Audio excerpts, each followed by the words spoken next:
Welcome, dear learners, to week 2 of our course on climate change and literature. It is week 2 and lesson 1. This time, let us discuss some theoretical and philosophical frameworks for understanding climate change and literature, because understandably, in today's day and age, we go along with theory in all our studies. So, as climate change and literature are intertwined, there are a lot of theoretical frameworks and philosophical ideas associated with them, along with numerous movements. So, as complex as climate change is, so the views and the ideas are also diverse. Climate change has become a significant subject in literature, intersecting with environmental, cultural, political, and ethical concerns.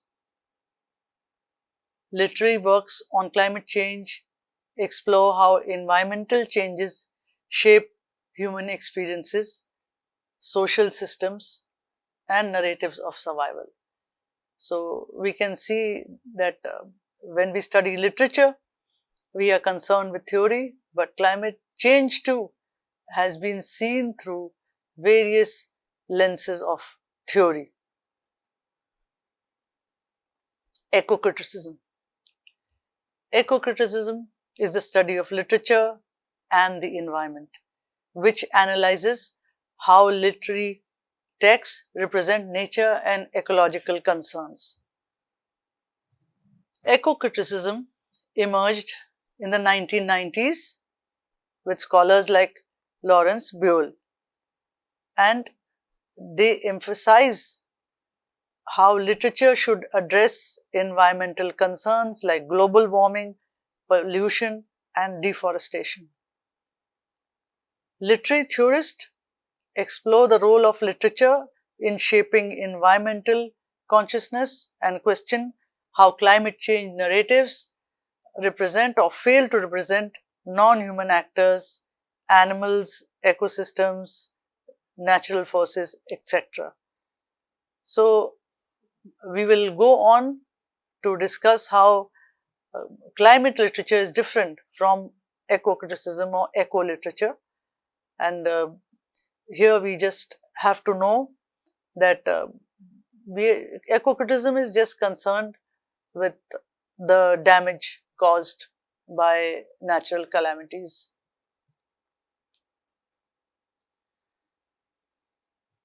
Then there is an important word that recurs when we discuss climate change and literature, and that is the Anthropocene and the connection of time with it. So, it is called deep time. So, this is deep time along with future narratives. So, it is time that is determined by future outcomes also. That's why it is deep time. The Anthropocene also challenges conventional notions of time in literature. So, the Anthropocene, in which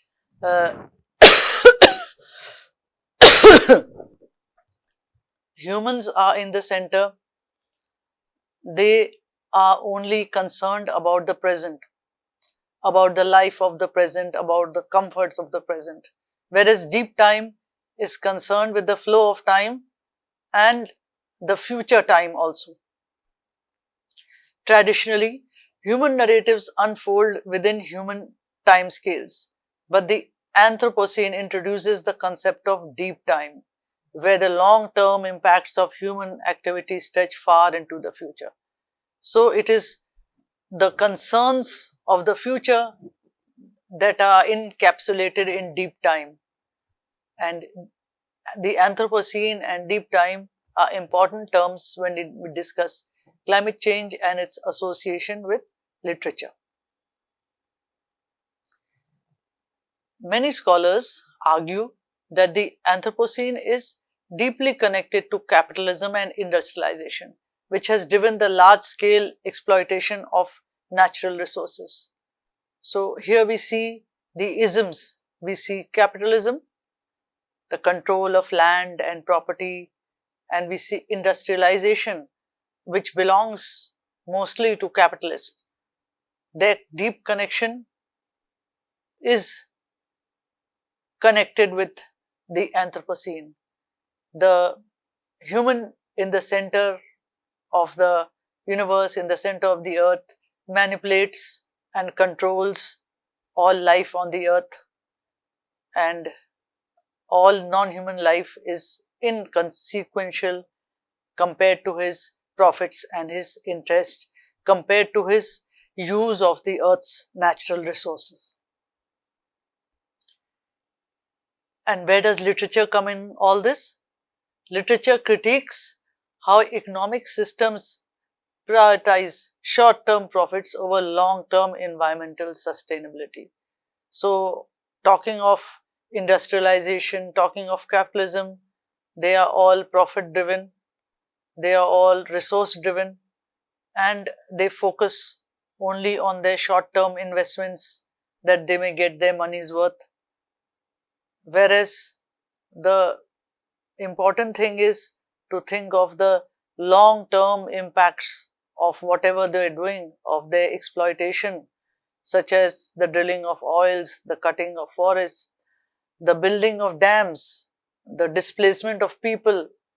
So there are so many things here. And also I remember this event of Kedarnath, the pilgrimage site, where there was a cloudburst and where there were landslides and human lives were lost. So what was the issue here? The concern about the long-term effects of hotels and building hotels and commercialization in these high altitudes, in these mountainous regions, it was not there. There was only concern about instant benefits. So much so that even the sacred places were not spared. A temple which was ancient, which had been built in a certain place, it was not considered important, because if it came in the way of hotel building and in the way of resort building, then it would have to go. So in this way, the sacredness of nature, the sacred associations with it, they are all foregone. And the interesting thing is that all these old constructions of holy places made hundreds and thousands of years ago were done with the concept of deep time in mind. They were done with the idea of balance with nature. That's why they withstood the test of time. Whereas the short-term building of resorts and hotels and the eventual result of the damage and the destruction of lives and properties, that was out of the desire for short-term benefits. And those kind of buildings, they could not stand even the short attack of climate change.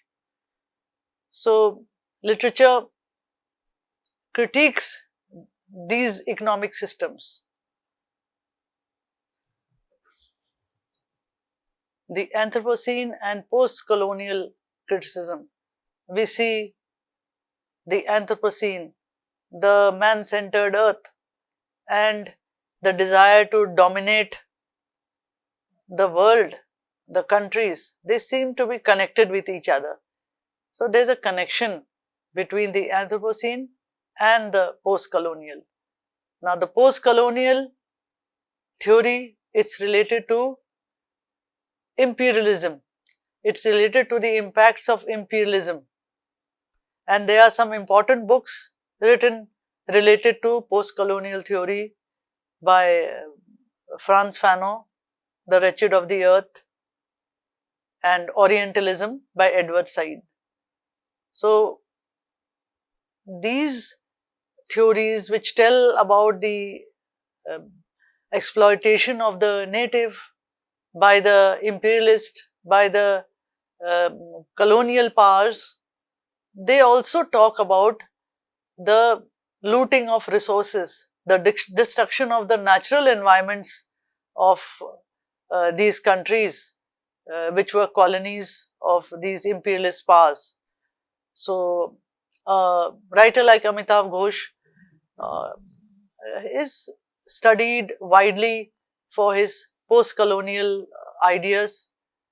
Um, Several of his books deal with these issues of how these colonies were drained of their resources by the imperial powers, by the colonial powers. So, one of the novels, for example, is The Glass Palace. So, here is the story set in Burma, which was colonized by the British, and how the story tells us, the novel tells us a lot about the drain of power and the drain of resources from Burma and the eventual uh, resultant conflict between the people and other grave outcomes. Many post-colonial writers argue that the environmental degradation seen in Anthropocene is a result of centuries of exploitation of colonized lands and peoples. So, Ghosh deals in many of his works. He deals with this um drain of resources, this impact uh, of climate change brought on by colonialism in many of his works. The Hungry Tide and the Shadow Lines. So, the thing that Anthropocene and the post-colonial criticism are sort of interconnected is a very interesting one and which has been researched a lot. Post-colonial climate change. Many writers have dealt with this topic in their works. What happened after colonization was over? The impacts of their exploitation, the impact of their looting the resources left a carbon footprint. Writers like Arundhati Roy and Chunya Achebe highlight how Western industrial powers exploited natural resources in colonized regions, contributing to ecological destruction and climate change. Post-colonial climate change literature also emphasizes the need for climate justice, recognizing that the nations least responsible for climate change often suffer its worst consequences. So we know that Africa today, which is drought-ridden, or other countries in Asia that suffer, they were once colonies of these European powers, and till today they struggle with the impact of the climate change that became a result of all the exploitation of their resources. So, in India too, there are marks of that. The results of that exploitation remain with us today. And most importantly, the affluent nations, they have an exotic lifestyle, they have affluent lifestyles, wealthy lifestyles, very high per capita income, and thus there are many roads and there are many cars and a lot of petrol is burnt, very good airline systems. So that serves their purpose. There is a work community that is very vibrant, especially America. The digital age is there, everything is well connected, there are computers everywhere. But what are the impacts? The impacts are the carbon footprint that affects the weakest countries, such as countries in the African continent. There comes the drought and there is flooding. So, in the third world countries too, this thing happens. So, the idea of climate justice means doing justice to people who are suffering the most, because the impact of climate change is not the same everywhere. The weakest nations are going to suffer the most. So we already know about the famines in Sudan. We know about the shortage of water around places and deserts such as Rajasthan in India. The water issues are very crucial and they are worsening. But we cannot have the same rules for everyone. So that is what climate justice is about. Giving an ear to those countries who are suffering the most. That is justice.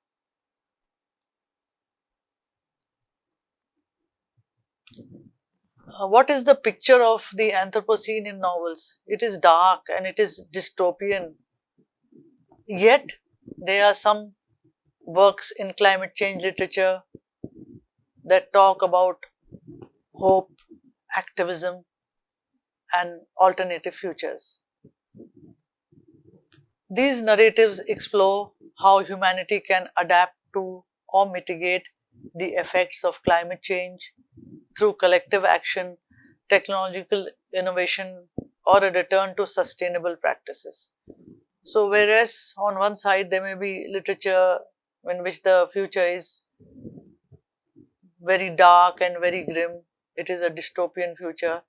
There are others that offer hope, and for example, the novel Flight Behavior by Barbara Kingsolver, where there's an issue about butterflies and their species being destroyed by the flooding in Mexico. So, though in many novels related to climate change, there may be stories about the destruction of various species, about the extinction of species, about the extinction of non-human life. In this novel, the butterflies eventually survive. They learn to adapt. They come to a new temperature zone. They come to a new climate zone in North America. And so they try to adapt and they survive. So this is how this novel ends.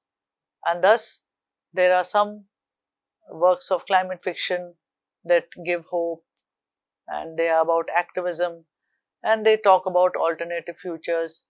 They offer some resolutions to the dark predictions of climate change.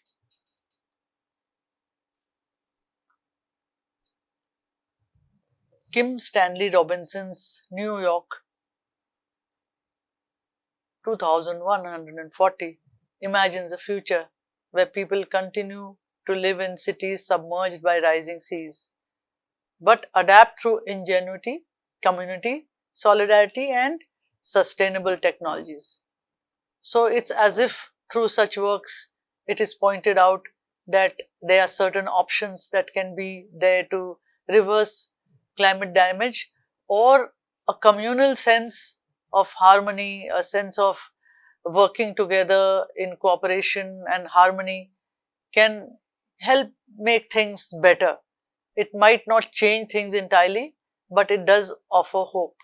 So in this way, when there is conflict between people, when there is civil war, then it sort of worsens the issue of climate change. As the world today is reeling under the impacts of climate change, but the world is also facing war, and the outcomes of climate change would be worse because of the wars, because of the use of oil and bombs and all those things related to war, which pollute the atmosphere.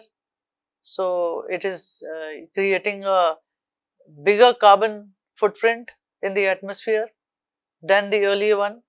So peace and harmony and brotherhood are also essential to build a better climate future. Such works advocate the possibility of a future where human beings can live in balance with the environment, using the Anthropocene as a call to action rather than a narrative of inevitable destruction. So they give a ray of hope to the human condition, and they believe that brotherhood and solidarity and positive outlooks can help in mitigating climate change. They learn ways to adapt, and in this way they evolve and they use sustainable technologies. There are other frameworks too, such as cultural and psychological perspectives. Now, if you remember the works of Frantz Fanon, for example, The Wretched of the Earth, the entire text contains a study about the psychology of the native. So, the impact on the colonized person. So, the entire book deals with that. So, we can see that if the native is colonized and there is an impact on his mind, so the drain of resources, the loss of his land, of his natural wealth, his fields, his crops, that too has an effect on his mind. So they are cultural and psychological perspectives related to climate change, and they are taken up by literature. So climate change literature doesn't only focus on external environmental degradation, but also delves into psychological and emotional impacts. The term eco-anxiety is often explored in literature, describing the existential dread and fear of an uncertain future due to climate instability. This word eco-anxiety has been also used when discussing the impact of climate change narratives and climate change outcomes on the minds of youth, and they create a certain kind of anxiety and insecurity, and that's why it is called eco-anxiety, ecological anxiety in full. Barbara Kingsolver's Flight Behavior 2012 is a novel that portrays how climate change affects the emotional and psychological lives of rural communities. So, as earlier mentioned, this novel talks about the mental framework of these rural communities, how the havoc in the climate patterns and the loss of their lands affects their minds too. So, there is such a close link to the post-colonial studies and the psychological framework of the native. Post-colonial and global perspectives. Post-colonial perspectives in climate change literature highlight how former colonial powers have contributed to environmental degradation in the global south. Writers like Arundhati Roy and Chinua Achebe show how imperialist and capitalism have exploited natural resources in developing countries, leading to long-term environmental damage. They emphasize the need for global cooperation in addressing climate change while considering historical injustices. So, part of climate justice is to pay attention to historical injustices, and even when colonialism is over, there are countries that are now free with their own governments, yet the impacts are there in the form of the carbon footprint.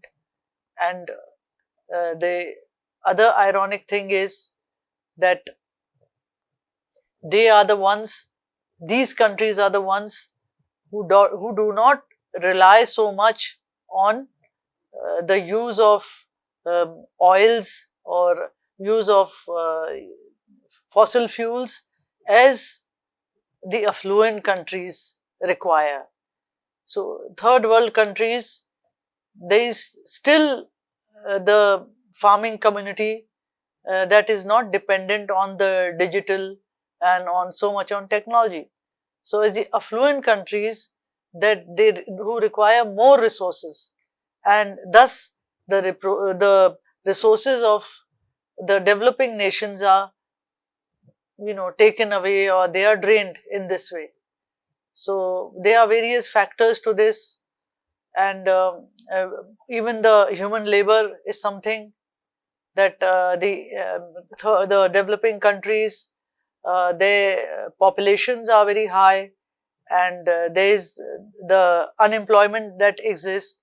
So for all the technological know-how and all the experimentation and the innovations which goes on in the affluent countries, the labor is transported, or the labor that goes into working in all those industries, that comes from the developing countries.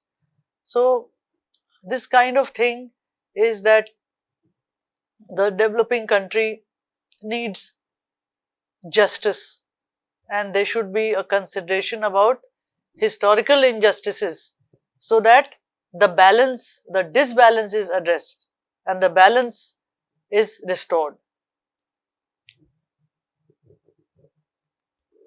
Environmental ethics and responsibility. Climate change literature raises questions about environmental ethics.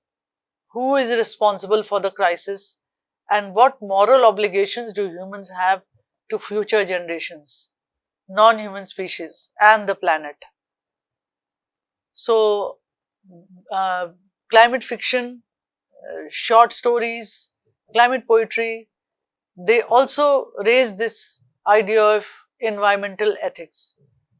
So, some of the stories which are supposed to be climate stories, one of them dealt with the issue in this manner, that in America, the green spaces were shrinking. So some of the few green spaces were there where the millionaires and the capitalists wanted to escape and bring all their technological know-how and cut down the forest. So there is this story of an owl, a story of a female owl, and there is a group of environmental activists who are trying to save the animals and the precious animal life in the forest by catching it and transporting it away and trying to make some other place for it. They know that it is a losing game before the industrialists and the capitalists who are coming to cut down the forest. So the interesting thing about environmental ethics comes here.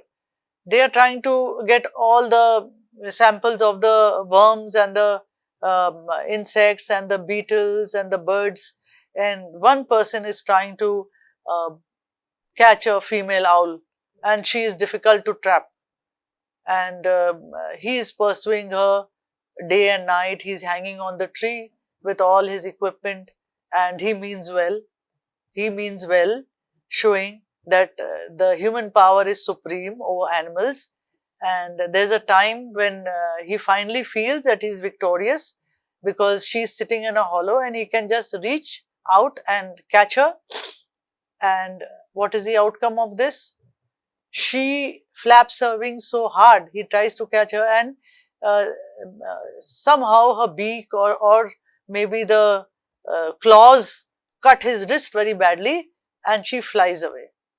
So he wanted to save her, but she knew better. She did not want to be trapped by human beings.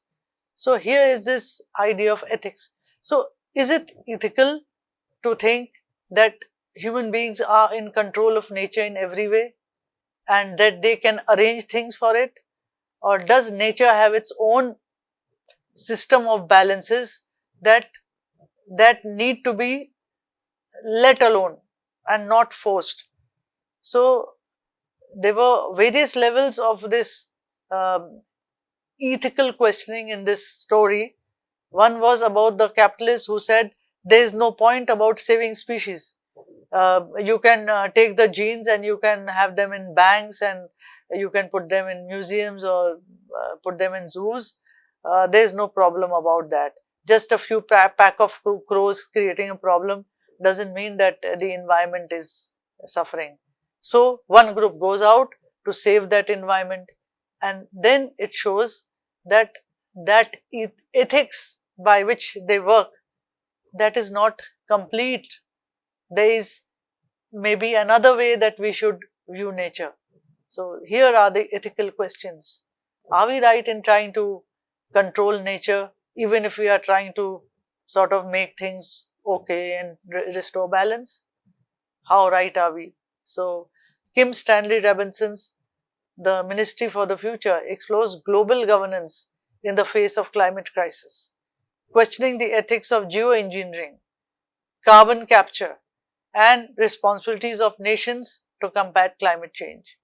So, what is the ethics behind geoengineering, or the ethics beyond or behind global government policy? So, such stories, such books question the idea of environmental ethics. Are we to consider that nature cannot take care of itself? Or are we to consider that human beings are ethical beings and whatever they do will be right, and their sense of supremacy and control of nature is absolutely right and ethical?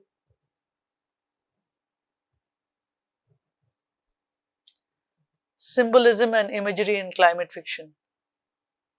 Common symbols used in climate fiction are floods, droughts, and extreme weather as metaphors for larger societal issues.